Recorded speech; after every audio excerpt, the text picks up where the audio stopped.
का पहला प्रश्न है कि निम्नलिखित कथनों पर विचार करें।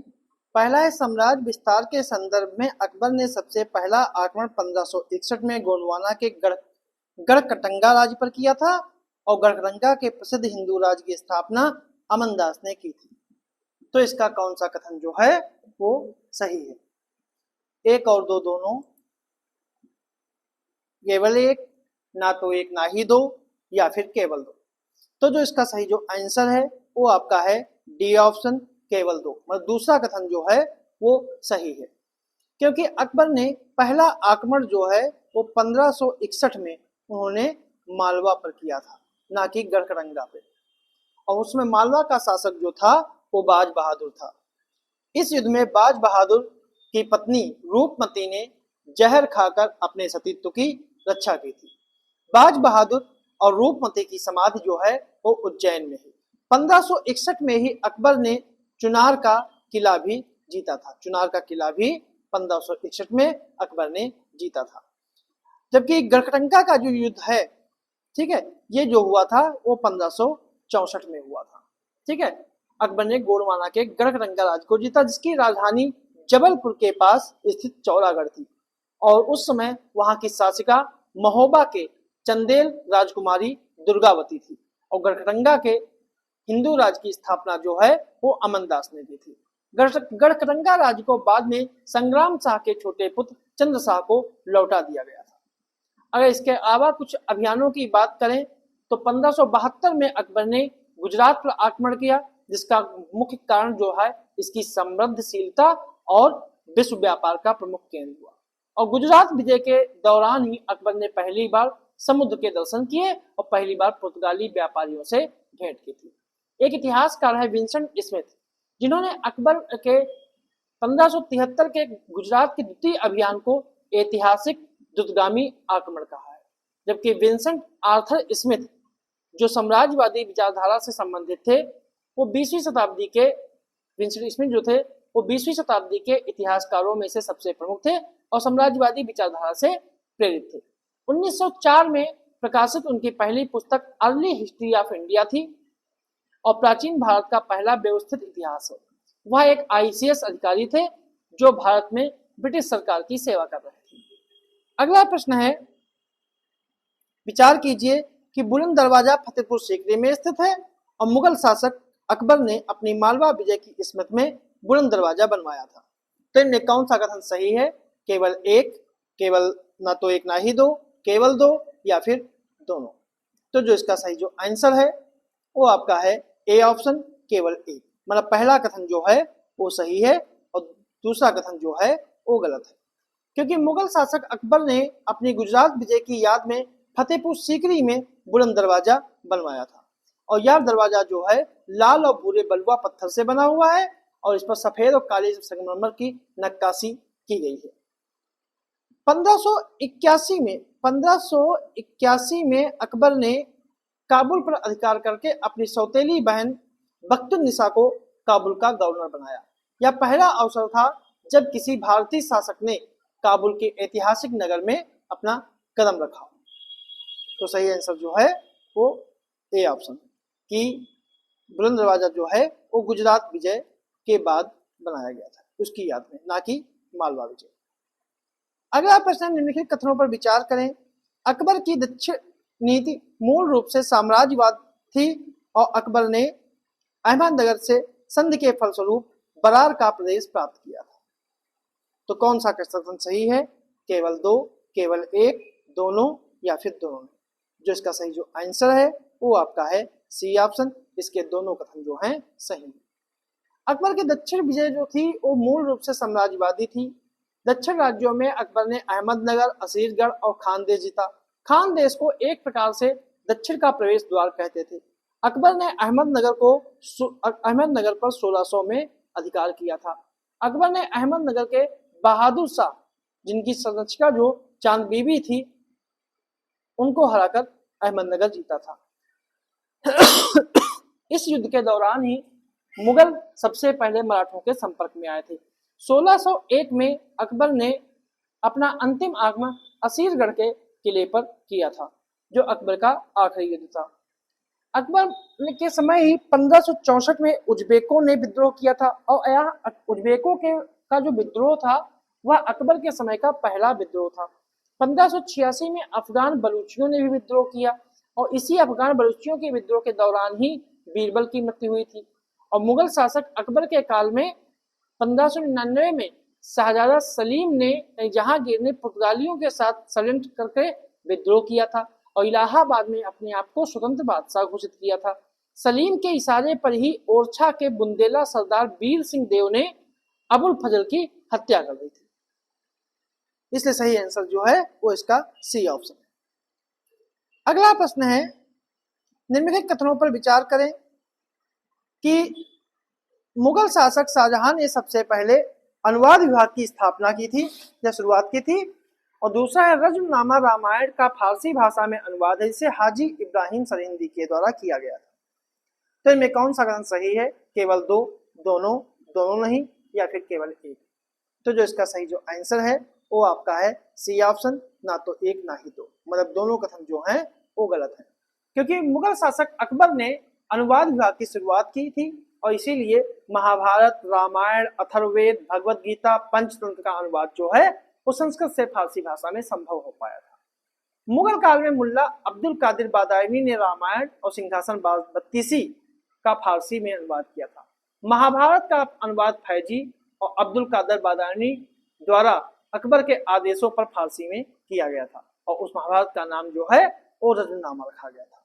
मुगल काल के दौरान ही में अथर्ववेद का अनुवाद हाजी इब्राहिम सरहिंदी के द्वारा किया गया था और अकबर काल को लोकप्रिय रूप से फारसी साहित्य के पुनर्जागरण के रूप में जाना जाता है। अगला प्रश्न है, निम्नलिखित में से कौन मुगल शासक अकबर के नवरत्नों में से थे? राजा बीरबल, अबुल फजल, स्वामी हरिदास, राजा मानसिंह। तो कौन सा इसका जो है वो सही सुमेलित है, में कौन सा जो है नवरत्न शामिल है? 1 2, 1 2 4, 1 2 3 4, या फिर 1 और 4? तो जो इसका सही जो आंसर है वो आपका है बी ऑप्शन, 1 2 4। अकबर के नवरत्न राजा बीरबल, इन्होंने अकबर के दरबार में विदूषक की भूमिका निभाई और बीरबल का असली नाम महेशदास था और राजा बीरबल नाम अकबर के द्वारा दिया गया था। तानसेन की बात करें, तानसेन का असली नाम तन्ना मिश्रा यानी रामतन पांडे था। वह शुरू में स्वामी हरिदास के शिष्य थे, बाद में इन्होंने हजरत मोहम्मद गौस से संगीत सीखा था और अकबर के दरबार में प्रमुख संगीतकार थे। अबुल फजल जो थे वो अकबरनामा और आईने अकबरी के लेखक थे। फैजी अबुल फजल का भाई था, ये भी प्रसिद्ध कवि थे। राजा मान सिंह अकबर की सेना में एक सेनापति थे और अकबर के ससुर भावमल के पोते थे। राजा टोडरमल जो थे वो अकबर के वित्त मंत्री थे और अकबर के संपूर्ण राज्य की राजस्व प्रणाली में की सुधार के लिए रिस्पॉन्सिबल थे, मैं उत्तरदायी थे। मुल्ला दे प्याजा अकबर के लिए एक सलाहकार के रूप में काम करता था। हकीम हुकाम अकबर के रसोई घर के मुखिया थे। कहीं कहीं पर इनका नाम फकीर अजीदुद्दीन का भी उल्लेख मिलता है, जो एक सूफी फकीर और अकबर के सलाहकार थे। अब्दुल रहीम खान खाना, वह अकबर के शिक्षक और मुगल सेना के विश्वसनीय जनरल बैरम खां के पुत्र थे। वह अपने गजल और दोहों के लिए मशहूर थे। तो इसका सही जो आंसर है वो आपका बी ऑप्शन है। और आईने अकबरी जो एक ग्रंथ है, इसकी सूची के अनुसार कश्मीर के मोहम्मद हुसैन को जरी कलम की उपाधि जो है वो अकबर के द्वारा दी गई थी। अगला प्रश्न है, राजा बीरबल के संदर्भ में निम्नलिखित कथनों पर विचार करें कि इन्होंने दीन इलाही धर्म को अपनाया था, इनका मूल नाम रामतन पांडे था और ये मुगल शासक के नवरत्नों में से एक थे। तो इनमें कौन सा कथन जो है सही है? 1 और 2, 1 2 3, केवल 1, या फिर 2 3? तो जो इसका सही जो आंसर है वो आपका है डी ऑप्शन, 2 और 3। पहला कथन गलत है क्योंकि राजा बीरबल का मूल नाम जो था वो महेशदास या महेशदास भट्ट था, या अकबर के दरबार में बीरबल का खिताब दिया गया था जिसके चलते इनका नाम बीरबल कहा गया। और मुगल बादशाह अकबर के शासनकाल में मुगल दरबार के प्रमुख वजीर थे और अकबर के नवरत्नों में से एक थे और उन्होंने दीन इलाही धर्म अपनाया था। रामतन पांडे जो था वो तानसेन का नाम था और तानसेन स्वामी हरिदास के शिष्य थे और तानसेन का जन्म जो था वो वर्तमान समय में मध्य प्रदेश राज्य के ग्वालियर में एक हिंदू परिवार में हुआ था। ठीक है, और ये भी अकबर के नवरत्नों में से एक थे। तो सही आंसर जो है वो डी ऑप्शन। अगला प्रश्न है, मनसबदारी व्यवस्था के संदर्भ में निम्नलिखित कथनों पर विचार करें। पहला है कि मुगल काल में यह व्यवस्था शुरू करने का श्रेय बाबर को जाता है और इस व्यवस्था के अंतर्गत प्रत्येक अधिकारी को एक पद दे दिया जाता है जिसके अधीन निश्चित मात्रा में सैनिक होते थे। तो इनमें कौन सा कथन जो है सही है? केवल दो, दोनों, ना तो एक ना ही दो, या फिर केवल एक। इसका सही जो आंसर है वो आपका है ए ऑप्शन, केवल दो। दूसरा सही है, पहला गलत है। मनसबदारी व्यवस्था जो है यह फारसी भाषा का शब्द है जिसका अर्थ होता है पद, और इसके दो भाग होते हैं। पद के दो भाग हैं, एक का नाम है जात और एक का नाम है सवार। इस व्यवस्था के अंतर्गत प्रत्येक अधिकारी को एक पद दे दिया जाता था जिसके अधीन निश्चित मात्रा में सवार, सवार यानी घुड़सवार होते थे। और मुगल काल में मनसबदारी व्यवस्था को शुरू करने का श्रेय जो है वो अकबर को जाता है।